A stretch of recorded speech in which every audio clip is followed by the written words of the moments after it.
The Myth of Midas, a painting by Jan van den Hoecke.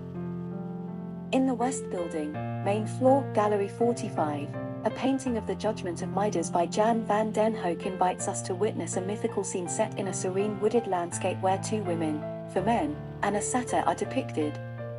Painted circa 1640, this horizontal painting is a symphony of color and emotion, capturing a moment of musical contest and divine punishment. The painting depicts a story from Ovid's Metamorphoses about a musical contest between Apollo and Pan, conflating the entire narrative into one scene.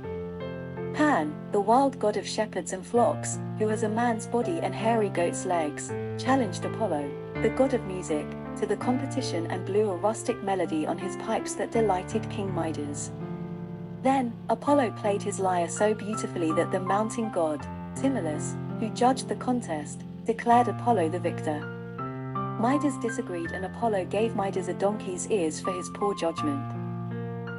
In the gallery's painting, Pan is shown playing his flute, which indicates the contest has only begun, yet Midas already has donkey ears.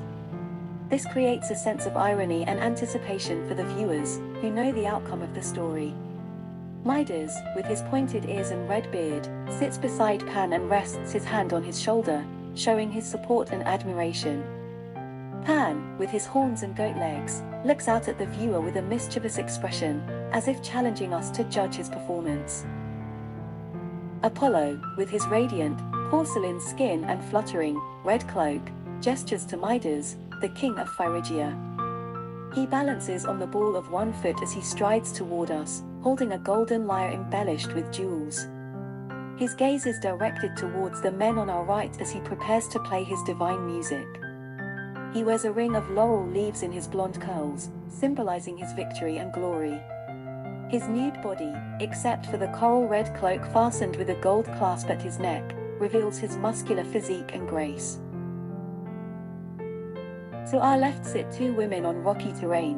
One clutches a sapphire-blue robe to her chest while gazing at Apollo. Another sits gracefully against white cloth with her back exposed and sage-green cloak draped around her. They are nymphs, the female companions of Pan, who admire Apollo's beauty and skill. Their pale skin and colorful garments contrast with the dark background and create a sense of harmony and balance. On our right are two bearded men engaged in conversation, one crowned with leaves and holding a staff while another dons topaz-blue attire. They are Timulus, the mountain god and the judge of the contest, and Silenus, the old and wise companion of Dionysus, the god of wine and ecstasy. They are discussing the merits of the musical performances and the folly of Midas. The entire ensemble is encased within an enclosure of tawny-brown rocks and leafy green trees under lilac-purple clouds that adorn the pale blue sky. The swirling brushstrokes breathe life into their clothing and background, creating an atmosphere of enchantment. This masterpiece is one of the many examples of the artistic style of Jan van den Hoecke, a Flemish painter who was influenced by the Italian Baroque and classical traditions. He was a student of Peter Paul Rubens and often borrowed figures from his compositions. Van den Hoecke's style is characterized by slightly angular drapery folds, large, slanted eyes, small, pointed noses, and curly-haired, slightly exaggerated heads, as seen in Apollo, Pan, and their crowd of onlookers.